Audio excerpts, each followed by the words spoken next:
Olá a todos, sejam bem-vindos a mais um Odgers Talks. Eu sou a Daniela Mindlin-Dessler, sócia da Odgers Berndtson, uma das maiores consultorias de contratação de executivos do mundo e de soluções de capital humano.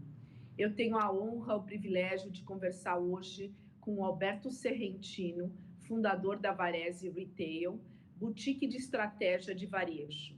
Consultor com mais de 30 anos de experiência em varejo e consumo, como palestrante internacional, realizou mais de 600 apresentações no Brasil e exterior, incluindo 16 edições da convenção da NRF em Nova York. É vice-presidente e membro do Conselho Deliberativo da Sociedade Brasileira de Varejo e Consumo e conselheiro de diversas empresas.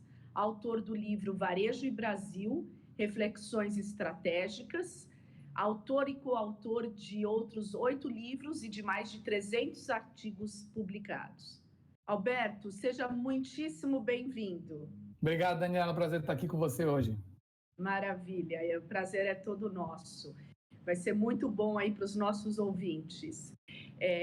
Alberto, vamos lá. É uma falha comum para os varejistas se definirem com base no que vendem e não nas soluções que oferecem, com o ritmo de mudanças, né, que a gente vem vendo hoje. O varejo se tornou mais voltado para a evolução, para atender às necessidades de mudanças dos clientes? Algum varejista se destaca para você pela maneira como se redefiniu ao longo dos anos? Então, Daniela, esse é um tema bastante relevante. O que acontece culturalmente com boa parte das empresas de varejo é que a história e o desenvolvimento dos negócios de varejo levou as companhias a terem uma orientação muito forte, uma energia muito forte dedicada à gestão de produtos e de tudo que está relacionado ao produto e a operações. E, na prática, muito pouco aos clientes.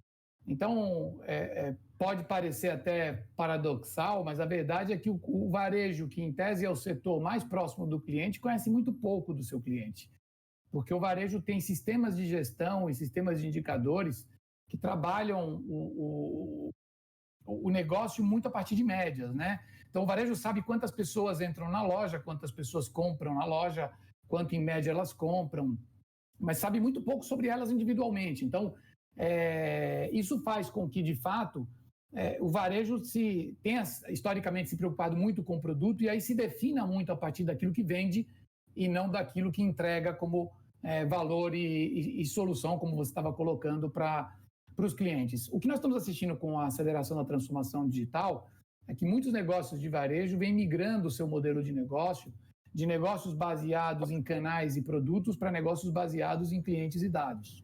Quando uma empresa começa a olhar mais para o cliente do que para o produto e para o canal, ela começa, de fato, a orientar os seus processos, as suas estruturas e a maneira como ela usa, inclusive, os recursos e a tecnologia para transformar essa relação com o cliente e gerar mais valor para o cliente. Em alguns casos, isso tem levado empresas à própria redefinição do modelo de negócio. E aí você começa a enxergar empresas que claramente deixam de ser empresas de varejo para se tornar empresas de serviços, empresas diversificadas, empresas eventualmente até de tecnologia, gravitando em torno de clientes, dados e com uma marca que tenha significado e a capacidade de ser associada a atributos e a uma entrega de valor. Então, pegando exemplos para seguir na sua pergunta, sem dúvida o Magazine Luiza hoje é a empresa no Brasil que melhor retrata essa evolução de um negócio de varejo para uma plataforma e um ecossistema.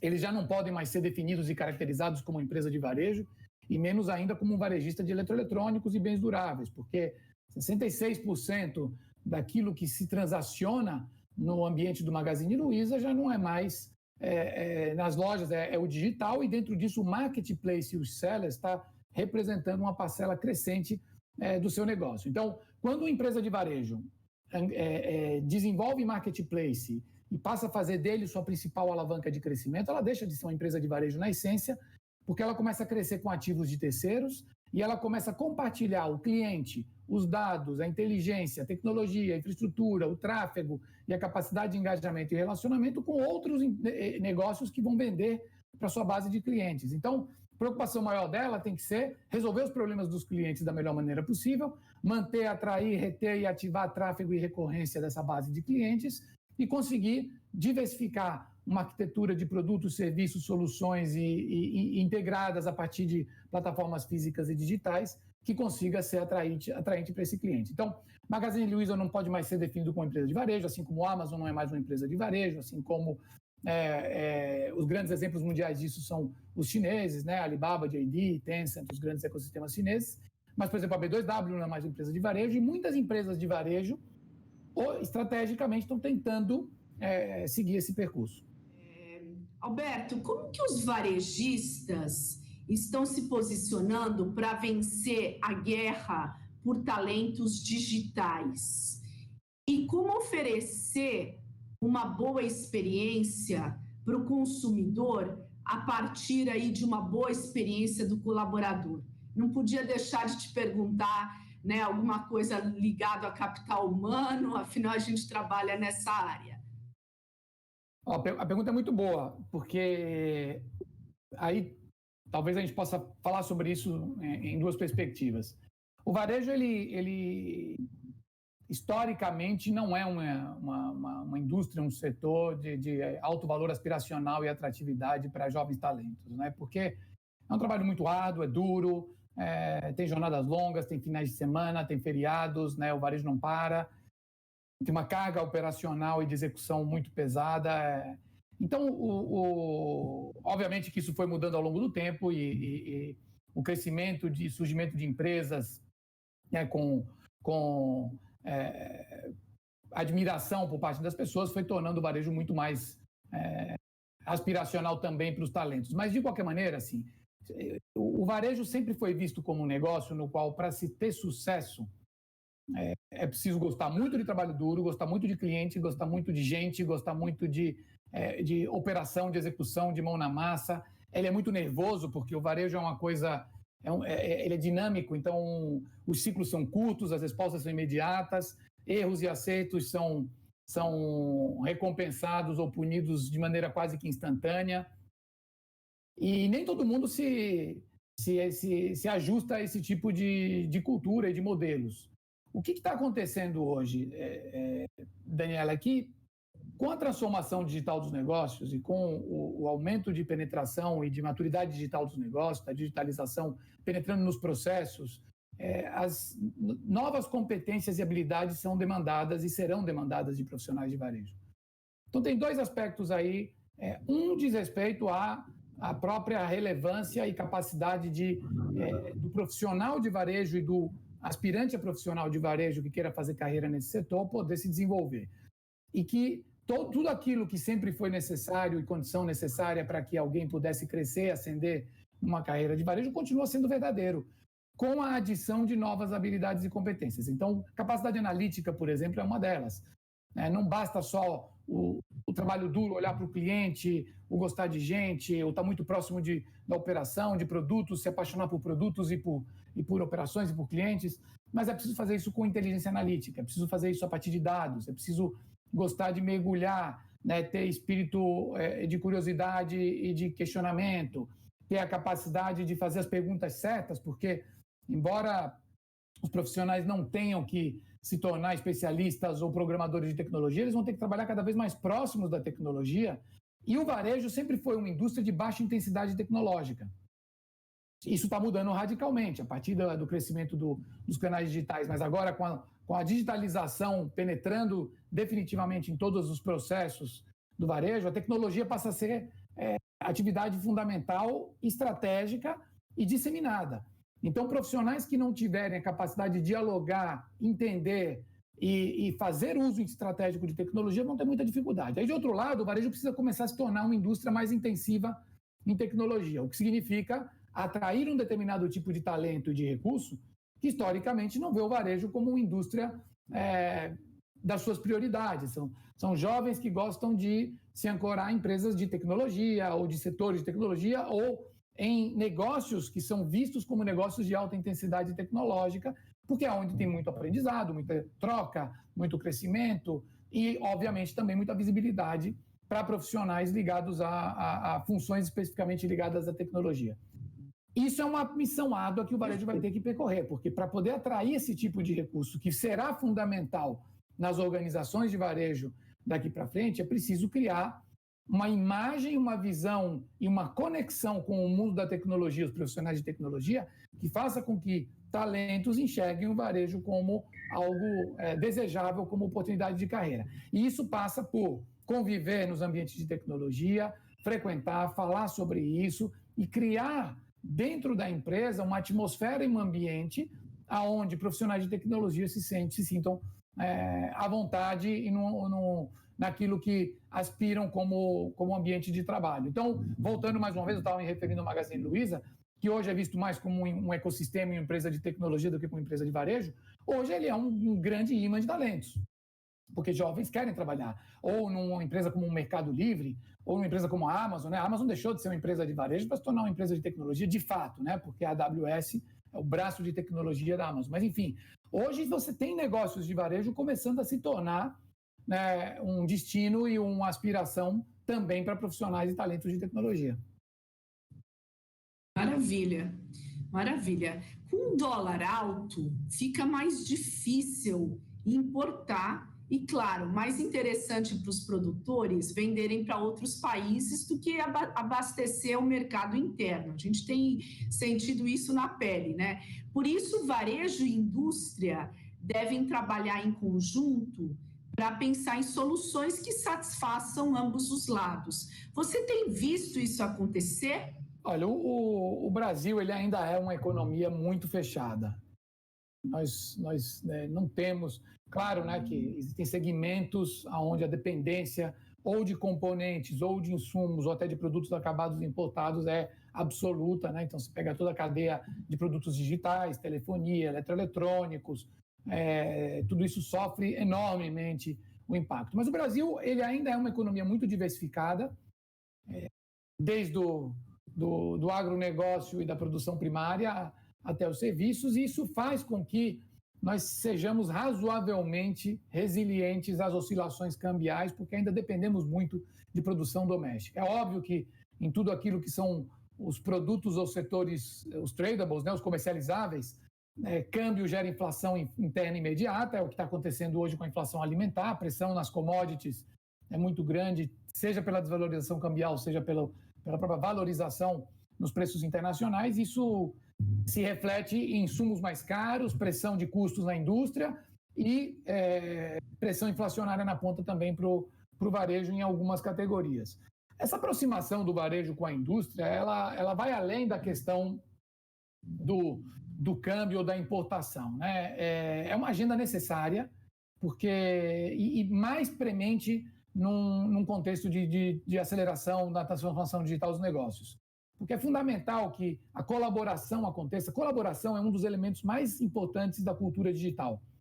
É esse olhar para fora, estimular tanto internamente como externamente. Internamente, a derrubada dos silos funcionais, dos silos de dados e daquelas amarras dos desenhos organizacionais tradicionais que funcionam em caixas fechadas, que pouco trocam e colaboram.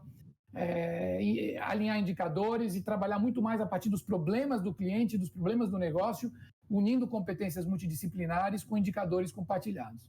E externamente, essa visão de que hoje em dia, muito mais importante do que tentar dominar, aprender e reter como ativo todo o conhecimento internamente, é aprender rápido, e isso se faz colaborando com startups, colaborando com stakeholders, colaborando na cadeia de valor, colaborando com fornecedores, parceiros, clientes, prestadores de serviços e até mesmo com concorrentes. Então, se já era algo importante, essa evolução cultural na relação indústria-varejo, saindo de modelos mais transacionais e negociais para uma agenda mais colaborativa, estratégica e de tentar gerar valor para o cliente, que é o que importa no fim da linha, no momento que nós estamos passando, se torna ainda mais importante, porque os dados são, de fato, a componente estratégica mais relevante dos negócios, e quanto mais os dados forem compartilhados, enriquecidos e gerarem, de fato, processos e decisões mais rápidas e assertivas, melhor se torna a competitividade e a capacidade de geração de valor da cadeia como um todo. Então, respondendo a sua pergunta diretamente, nós nunca tivemos no Brasil, Daniela, um contexto econômico, um cenário econômico, onde simultaneamente tivéssemos inflação baixa, juros baixos e câmbio desvalorizado. Isso nunca aconteceu. E isso tem sido uma alavanca importante de estímulo a investimentos, estímulo a risco, barateamento e expansão de crédito tanto para as empresas como para consumo.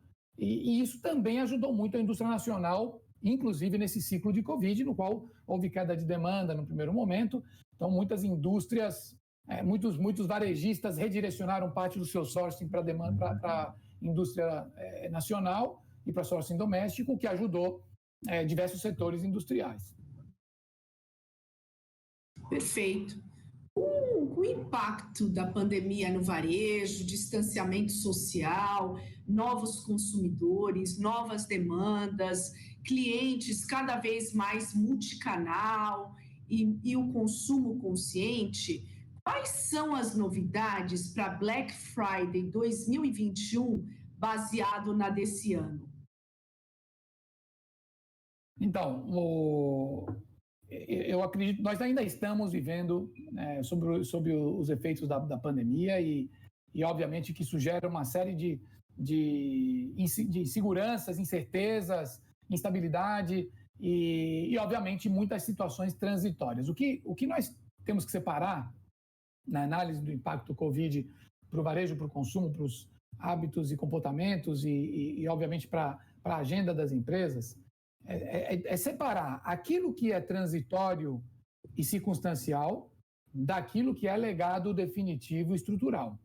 Então, obviamente que as pessoas hoje não estão se comportando de maneira natural numa série de jornadas e missões de compras, porque as pessoas estão receosas, as pessoas estão cautelosas, existem todos os protocolos de segurança e existem todas as limitações e restrições às aglomerações.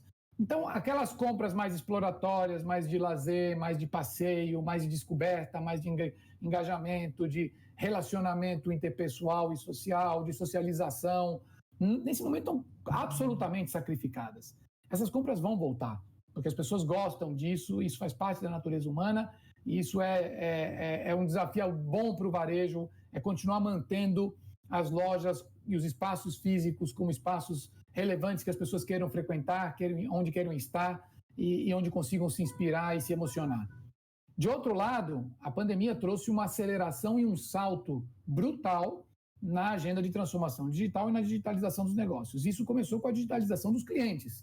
O nível de maturidade digital dos clientes hoje avançou há alguns anos e alguns meses. E isso, obviamente, tem um impacto residual e definitivo, porque esses hábitos não retrocederão.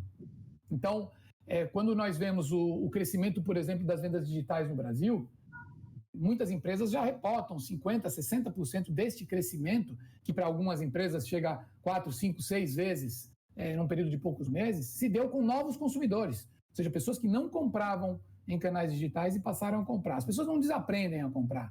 E as pessoas não desaprendem a usar a tecnologia depois que aprenderam a usar e se apropriaram da conveniência, da facilidade e daquilo que isso agrega nas suas jornadas e missões de compras. Então, nós vamos ter que olhar para frente, sabendo que a aceleração digital é definitiva, que o maior legado dessa pandemia será, de fato, um salto na maturidade digital de consumidores e de empresas, que isso vai continuar numa curva de aceleração, que os marketplaces, plataformas e ecossistemas terão um papel dominante e determinante nas cadeias de consumo, e que, de outro lado, nós vamos resgatar gradualmente o prazer de comprar e de se socializar, o que vai fazer com que as lojas físicas retomem parte daquilo que perderam em termos de destino de compras e de consumo. O que nós vamos ver provavelmente no ano que vem é um ano de ainda instabilidade e incerteza, principalmente enquanto nós não tivermos maior clareza no real cronograma de implantação das vacinas, da efetividade, da disponibilidade, da real capacidade produtiva logística e de aplicação em larga escala que vai ser requerida, e em quanto tempo isso vai levar para poder permitir uma flexibilização nos protocolos e uma volta à normalidade naquilo que parou durante a pandemia: o turismo, o lazer, o entretenimento, a cultura, o esporte, as aglomerações, os eventos culturais e também de negócios. E tudo isso, obviamente, vai definir novos padrões. Então, para o ano que vem, provavelmente nós vamos ter um efeito rebote na economia, porque a economia sofreu bastante esse ano, embora o consumo no Brasil se recuperou muito rapidamente. Tem tudo para ser um ano positivo se o ciclo de superação da Covid for relativamente rápido e acontecer ao longo aí do primeiro trimestre, quadrimestre, até o final do primeiro semestre.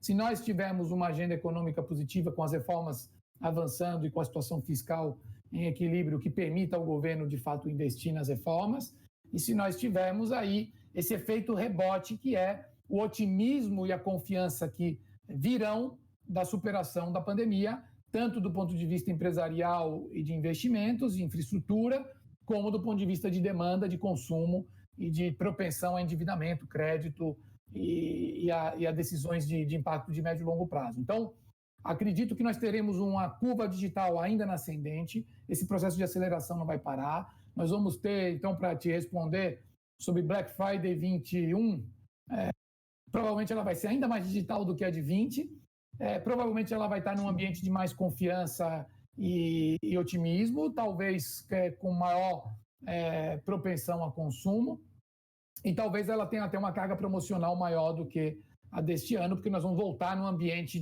talvez de maior equilíbrio aí entre oferta, demanda e maior previsibilidade por parte das empresas. Perfeito, excelente. A pandemia diminuiu o poder aquisitivo dos consumidores, né? Trouxe valores em torno aí da sustentabilidade, intensificando discussões, polarizando ainda mais as visões sobre materialismo, excesso de consumo e práticas comerciais irresponsáveis. Como que o varejo de luxo tem enfrentado esse cenário e lidado com a precificação, inclusive para preservar a reputação e a imagem da marca? Então, existe aí uma grande discussão já há bastante tempo que projeta a médio e longo prazo um impacto crescente na visão visão abrangente da sustentabilidade, né? A responsabilidade social e o propósito, os valores, os princípios, o papel da empresa na sociedade, o quanto de fato ela é uma empresa voltada a stakeholders, com esse senso esse olhar de cuidado e de respeito por todas as partes interessadas, impactadas pelo seu negócio. Talvez uma visão um pouco menos financista por parte das empresas e consumidores mais seletivos e rigorosos nas suas escolhas a partir desse tipo de régua de análise de valor.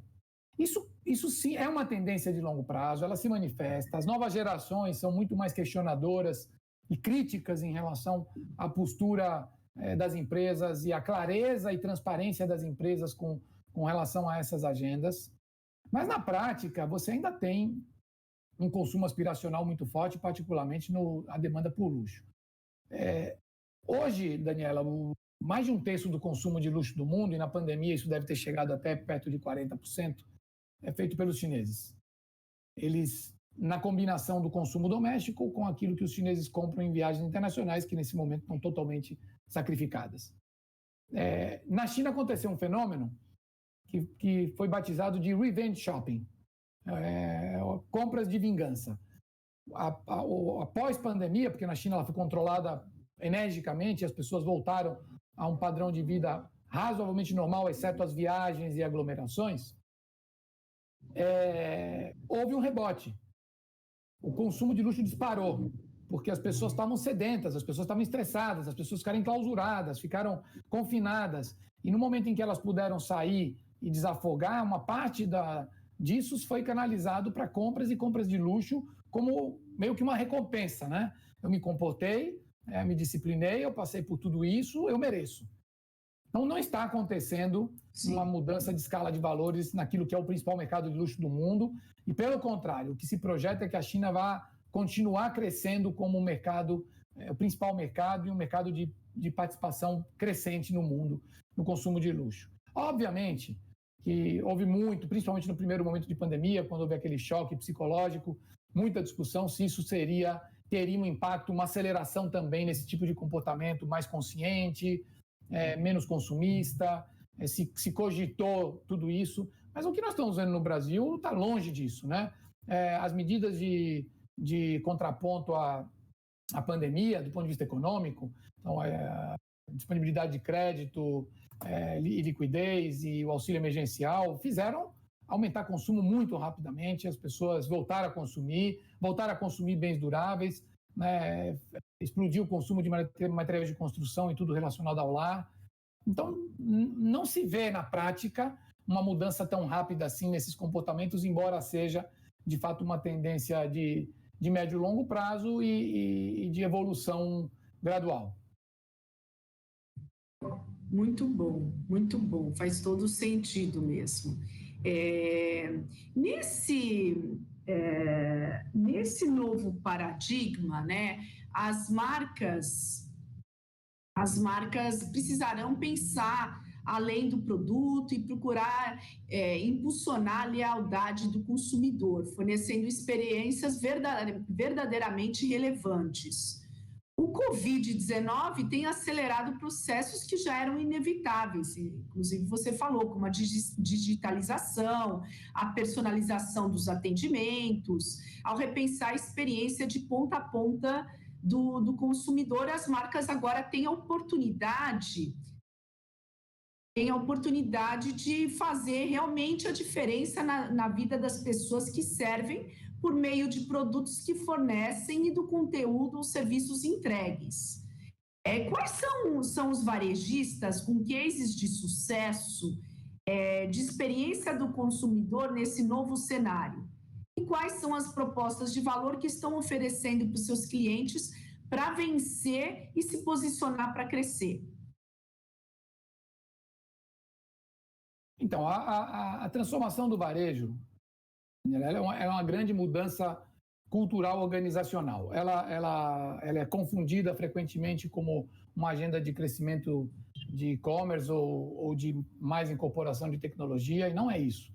Na essência, ela é uma agenda de transformação cultural organizacional pela qual as empresas mudam a maneira como organizam pessoas e processos e como redirecionam o seu negócio para o cliente e para tudo aquilo que significa conhecimento e dados desse cliente. Então, diante disso, as empresas passam a conhecer de maneira mais individualizada e granular o comportamento e a relação com os seus clientes. Isso leva, obviamente, elas a aprender muito e a aumentar muito a sua capacidade de engajar e conectar clientes e de ser relevante para eles. Várias empresas vêm fazendo movimentos de transformação, impactando muito o varejo no mundo e se tornando grandes referências daquilo que é essa capacidade de entender cliente, escalar modelos de negócio e de fato, gerar muito valor, né? Se nós pegarmos os grandes ecossistemas chineses, que foram determinantes na transformação do varejo chinês, que está há alguns anos à frente do varejo ocidental, como o Alibaba, Tencent, JD, Suning e por aí vai, eles tiveram, de fato, essa capacidade de trabalhar os dados e o mundo digital absolutamente integrado ao físico como formas de conhecer mais e mais rapidamente os clientes e expandir as fronteiras do negócio, usando, inclusive, a integração de terceiros em plataformas abertas e muita colaboração. A Amazon é um grande case de empresa que muitas vezes é vista como um predador que cria concorrência desleal pela agressividade em preços, mas está muito longe disso. A excelência da Amazon está no serviço, na confiança, no vínculo que se cria com o cliente, na capacidade de conhecer cliente pela tecnologia e de conseguir ser crescentemente relevante para ele nas suas interações, gerando sempre valor crescente que retém e aumenta a frequência e recorrência do cliente no relacionamento com a marca. Nós temos no Brasil vários exemplos de empresas que vêm escalando seus modelos de negócio, como o Magazine Luiza, o Mercado Livre. Há empresas também que estão agora em processo de aceleração na transformação digital, como, por exemplo, o Grupo Arezzo, que é um negócio que tem uma dominância e uma liderança no seu setor absolutamente descolada do resto do mercado, né? E com crescimento e diversificação nas formas de crescer vigorosa. O varejo alimentar está vivendo uma revolução, porque ele era o varejo mais atrasado na agenda de transformação digital e a pandemia provocou um salto gigantesco. Se nós pegarmos aí a penetração da digital naquilo que é o GMV, né? Ou seja, o total de transações feitas no ambiente dos grandes varejistas alimentares do Brasil, de alguns dos grandes varejistas alimentares, a gente vê empresas como o Grupo Pão de Açúcar e Carrefour chegando a 6%, 7%, 8% de penetração. Em alguns mercados e alguns negócios deles chega a 15%. Empresas como o Hortifruti Natural da Terra chegando a mais de 20% de penetração digital. Ou seja, o cliente está tendo mais conveniência, está tendo mais facilidade, está tendo mais relacionamento em múltiplas formas de comprar, se comunicar e de se informar. E isso, obviamente, melhora o nível de serviço, melhora o engajamento, melhora a fidelidade e melhora a percepção de valor por parte dos clientes.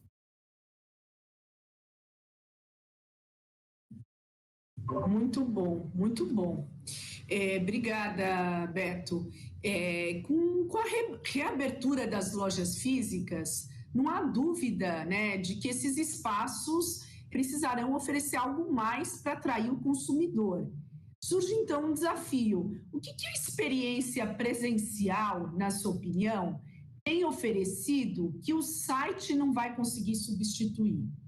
Como os lojistas estão repensando seus espaços, adaptando o modo de vender, de atender, de estruturar a disposição de produtos, circulação de clientes e, principalmente, de ressignificar produtos e serviços nessa retomada?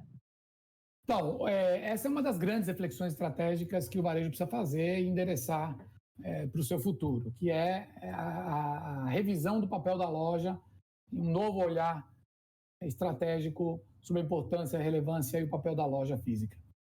A loja está longe de ser irrelevante ou decadente, como alguns às vezes defendem, pelo contrário, só que ela precisa ser reinterpretada.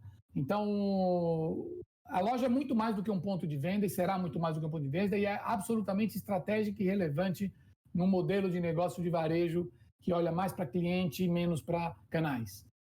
Os grandes ecossistemas chineses que revolucionaram o varejo daquele país investiram, compraram e desenvolveram diversos negócios de varejo físico na visão de que ele é uma peça fundamental de um modelo que olha geração de valor na relação com clientes a médio e longo prazo.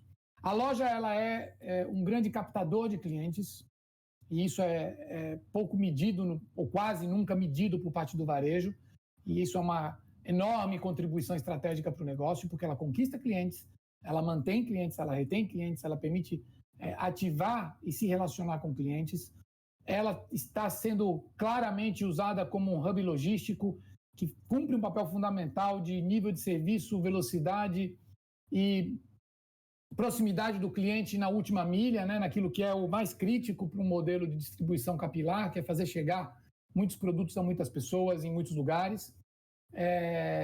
Ela é um ponto de experiência e de engajamento, de demonstração de produtos, de coisas que são difíceis de serem feitas no ambiente digital. As pessoas gostam de tocar, gostam de experimentar, gostam de vivenciar, gostam de se inspirar e gostam de fazer isso também com contato humano e relação humana.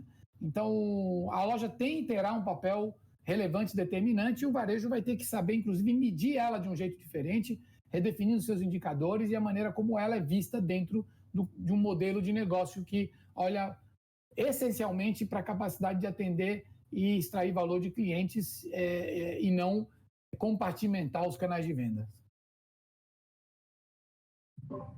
Legal, perfeito.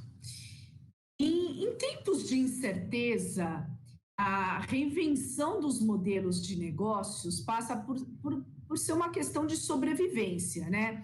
Novos modelos surgem a cada dia e formatos diferentes de atender ao consumo ganham espaço aí frente à disrupção, revolucionando o mercado. Como que os varejistas, e aí eu queria que você nos contasse dos mais diferentes segmentos aí do varejo brasileiro, estão repensando modelos de negócios e inovando serviços a partir aí da jornada do cliente? E quais as tendências que você vê nesses diversos segmentos do varejo? Como será o futuro do varejo? Então, isso é uma das agendas de transformação estrutural do negócio do varejo como nós conhecemos, que é esse crescimento a partir dos marketplaces, das plataformas e ecossistemas, nos quais as empresas deixam de se caracterizar como empresas de varejo, né, focadas muito nos seus ativos e naquilo que elas vendem, para se tornarem empresas voltadas a clientes e dados e que conseguem escalar os modelos de negócio integrando terceiros às suas plataformas e crescendo com ativos de terceiros. Então, há diversas empresas de varejo perseguindo essa estratégia e esse modelo, tanto em modelos mais abertos, diversificados e generalistas, como é o caso do Magazine Luiza, como é o caso da B2W, Americanas, até os modelos mais especializados ou focados em determinadas categorias de produtos, grupos de interesse, com um foco muito grande em curadoria. Então, nós vamos assistir provavelmente marketplaces e plataformas surgindo e se desenvolvendo no varejo alimentar, em tudo que está ligado à gastronomia e alimentação. Essa é a agenda, por exemplo, do Grupo Pão de Açúcar do Carrefour. Nós vamos assistir a especialistas de moda diversificando seu negócio, como já está acontecendo. A C&A já tem hoje um marketplace, a Arezzo já está tentando se tornar uma plataforma de moda premium. Isso embarca conteúdo, curadoria, especialização. E no fundo, é tráfego, recorrência e base de clientes, né, que se interessam quando tem mais valor agregado. Nós vamos ver isso em brinquedo, nós vamos ver isso em decoração, nós vamos ver isso... E nós vamos ver a relevância dos marketplaces crescendo no ambiente digital. O Brasil, no primeiro semestre desse ano, 78% da venda do e-commerce brasileiro foi feito por empresas que têm marketplace. Então, as empresas que não tiverem a capacidade e a musculatura para desenvolver e escalar esses modelos de negócio, vão ter que aprender a se relacionar com esses modelos de negócio. Vide aí, hoje, a dependência que tem o varejo de alimentação fora do lar, né, de food service, de todo esse ecossistema de aplicativos de delivery e de soluções de última milha que permitiram a eles abrir uma nova frente de negócios que hoje é bastante representativa. Mas, na verdade, quem domina o cliente é quem tem a informação, o dado e o relacionamento, que nesse caso são as grandes plataformas. Então, é muito importante exercitar e aprender a se relacionar e a fazer negócio dentro desses ambientes de plataformas, porque, por exemplo, na China, praticamente 80% do comércio eletrônico, do varejo digital chinês é controlado por 2 grandes ecossistemas. Então, estar neles é fundamental para todos os segmentos de varejo. E nós vamos provavelmente passar por isso no Brasil também. Ou seja, consolidação também no setor, né? Bastante. Consolidação nos generalistas e segmentação nos especialistas. Perfeito. Excelente. Alberto, foi uma aula, assim, agradeço demais. Tenho certeza que todos que estão nos ouvindo aprenderam muito, aproveitaram muito aí o teu conhecimento. E eu espero ter muitas outras oportunidades da gente continuar aprendendo com você, interagindo. Foi sensacional. Muito obrigada. Obrigado, Daniela. Obrigado aí a Roger Talks e obrigado a quem prestigiou. Espero que vocês tenham aproveitado aí os insights e boas vendas para todos. Um abraço. Boas vendas para todos, exatamente. Era isso que eu ia finalizar também. Muito bom, excelente. Obrigada.